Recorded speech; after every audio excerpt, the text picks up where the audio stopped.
संबंधित जो पूरे एस्पेक्ट्स रहते हैं पूरे वजह से सब क्लियर होते हैं। तो जिला पुलिस लाइन की एक बहुत बड़ी भूमिका रहता है और सेकेंडली जिसको मैं बहुत आवश्यक मानता हूँ कि जो अनुशासन की जड़ है। तो जिला पुलिस लाइन में आपने देखा होगा जैसे परेड है, तो जैसे आज मैंने एसपी साहब से भी ये पूरा क्लियर किया और जैसे पुलिस मुख्यालय में हमारे आदेश हुए हैं कि मंगलवार और शुक्रवार को जो है परेड कराई जाए।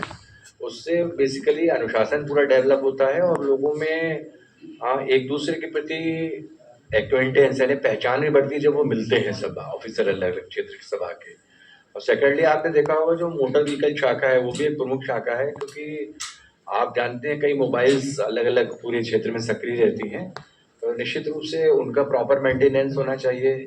ये भी मैंने पूरा लाइन में देखा। एक दिशा लर्निंग सेंटर अगर आप लोग सभी उससे विजिट होंगे तो दिशा लर्निंग सेंटर का उद्देश्य हमारा यही है कि जो पुलिस कर्मियों के जो बच्चे जो कॉम्पिटिटिव एग्जाम के लिए लर्न करना चाहते हैं तो उनको हम लोगों ने वहाँ सुविधा पूरी प्रोवाइड कराई है। कंप्यूटर है उनका, वाईफाई है और वो अच्छी तरीके से वहाँ एक एजुकेशन वो डेवलप कर सकते हैं। इसके अतिरिक्त जो सेकेंडली एक प्रमुख एस्पेक्ट रहता है वो पुलिस जो अधीक्षक का कार्यालय है। आप जानते हैं कि सारे जो वेलफेयर संबंधी एक्टिविटी हैं, मेडिकल हुआ, चाहे फ्यूल अलाउंस हुआ, इसके अलावा जीपीएफ हुआ और बाकी सभी जो कर्मचारियों के वेलफेयर से संबंधित बिंदु हैं वो यहाँ से जुड़े रहते हैं। तो पुलिस अधीक्षक कार्यालय का भी मैं अभी इंस्पेक्शन करूंगा। इसके अलावा मैं कुछ थानों में भी जाना चाहूंगा, क्योंकि निश्चित रूप से जैसे आपने देखा होगा कि बीएनएसएस और बीएनएस जो हमारी नए रूल ऑफ लॉज आए हैं, नई संहिता आई है, उसके पश्चात कुछ प्रावधान जनता की और पारदर्शी किए गए। तो मैं ये देखना चाहूंगा कि उनको किस प्रकार से हम थानों में अप्लाई कर रहे हैं और विशेषकर जैसे सीसीटीवी कैमरेज वगैरह हैं इनका बहुत अच्छा मेंटेनेंस पूरा थाना परिसर में किया जाए। तो ये सारे उद्देश्य मेरे हैं, यानी कि मैं देखना चाहता हूँ कि इसको किस ढंग से सुनिश्चित किया जा रहा है। और निश्चित रूप से अगर आप पूरे पेपर्स पर इन एस्पेक्ट्स का अध्ययन कर लेते हैं जिले के बारे में एक जानकारी आपको मिल जाती है। तो यही उद्देश्य निरीक्षण के रहते हैं कि जिन कार्यों को हमको गति देनी है। कई बार ऐसा रहता है कि जो पुलिस मुख्यालय से हमको सहायता की आवश्यकता पड़ती है तो पुलिस अधीक्षक हमें बताएंगे और ऐसे पुलिस महानिरीक्षक मेरा दायित्व है कि उसको मैं आगे बढ़ाऊं।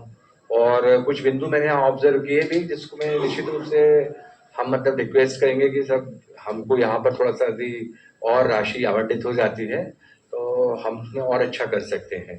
तो कुल मिला के निरीक्षण का उद्देश्य जैसा मैंने आपको बताया कि बड़ा स्पष्ट है कि अच्छा कल्याणकारी जो योजना है वो ढंग से लागू कर सकें। सेकंड, अनुशासन पुलिस अधिकारियों में विकसित हो। थर्ड, जो रिस्पांस टाइम में पुलिस का वो अच्छा हो और रूल ऑफ लॉ जो कानून व्यवस्था वो अच्छी तरीके से सुनिश्चित किया जाए। जो आपने और बिंदु किए हैं वो कौन कौन से? देखिए, जो मैंने अभी चर्चा की उसके अनुसार सबसे पहले मैंने बताया कि जो यातायात व्यवस्था है इसके लिए हम ज़्यादा से ज़्यादा अच्छा कुछ प्लान करके, और जैसे पुलिस अधीक्षक ने बताया मुझे अभी कि त्योहारों के समय विशेष व्यवस्था की गई थी मार्केट्स में, जहाँ पर काफ़ी मतलब जो है वाहनों का मूवमेंट होता है विशेषकर दिवाली वगैरह में।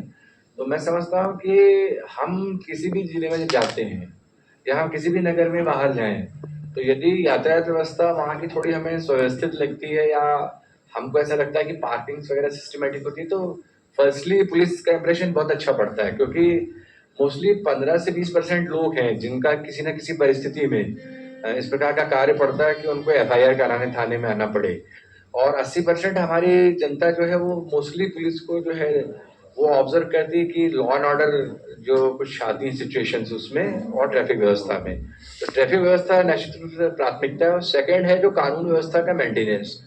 उसमें कई बार हम ये चीज देखते हैं ना कि बहुत से मतलब प्रदर्शन धरने इस प्रकार से होते हैं कि कई बार जो है आम जनता को उसमें बहुत परेशानियां होती हैं। तो उसमें मैं हमेशा आप लोगों से जब चर्चा करता रहता हूँ कि जब भी इस प्रकार के कोई जुलूस जलसे होते हैं तो उसमें एडवांस सिक्योरिटी लाइजनिंग कर लें, मतलब संबंधित पार्टी वालों की बैठक करें और कोशिश करें कि ऐसा रेगुलेशन हो जिससे जनता को जो है कम से कम हमको मतलब जो असुविधा का सामना करना पड़े।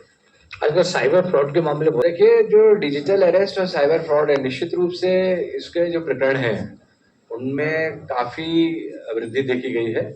और आजकल सबसे बड़ा इसमें बिंदु ये है कि पहले आदमी संपत्ति संबंधी अपराध करता था तो उसमें उसको फिजिकली जाना पड़ता था, जैसे सपोज यदि लूट है या फिर इसके अलावा जो नकबजनी वगैरह है।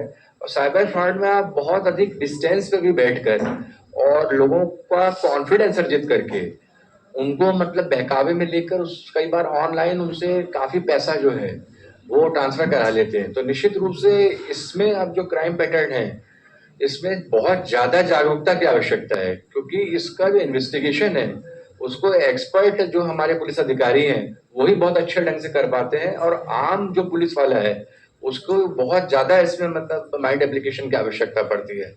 तो मेरा कहना है कि आईओ इसमें सीमित है और अब इनमें उत्तरोत्तर वृद्धि हो रही है।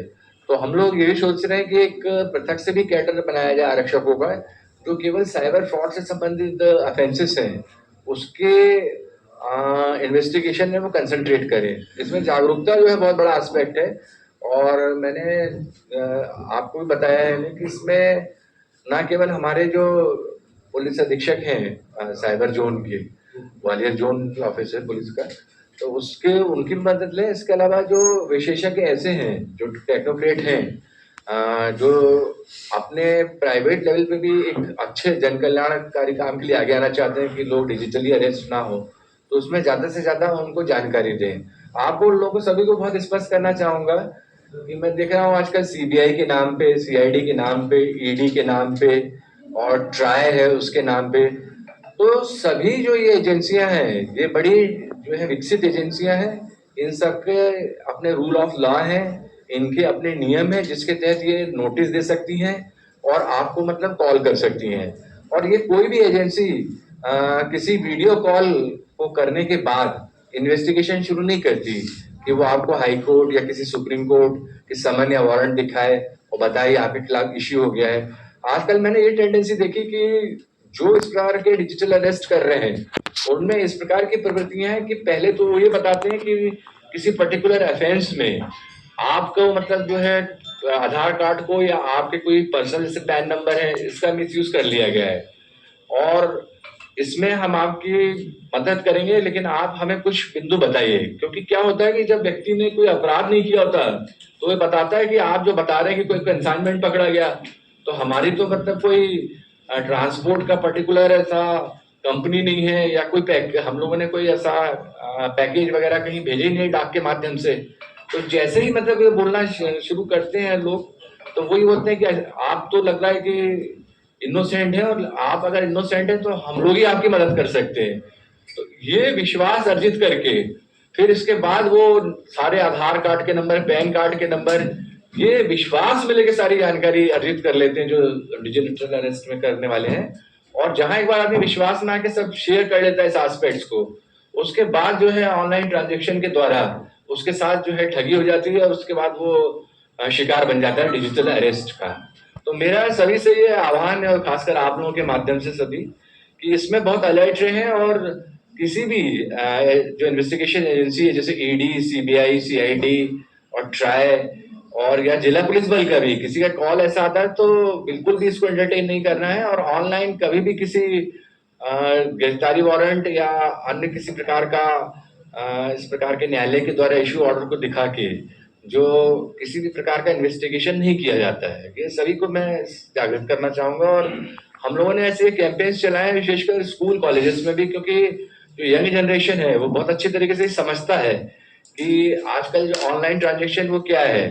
तो बेसिकली ऑब्जेक्ट ये कि वो तो ये समझे हैं और उनकी जो सीनियर जो पीढ़ी है विशेषकर उनको भी वो मदद करें इन्हें कि हमको ये इनका टारगेट नहीं बनना है। मैंने ग्वालियर जोन में अभी ऑब्जर्व किया पिछले करीब 10 दिन में ऐसे 7 अटेम्प्ट हुए जिसमें से 6 अटेम्प्ट सक्सेसफुल नहीं हो पाए।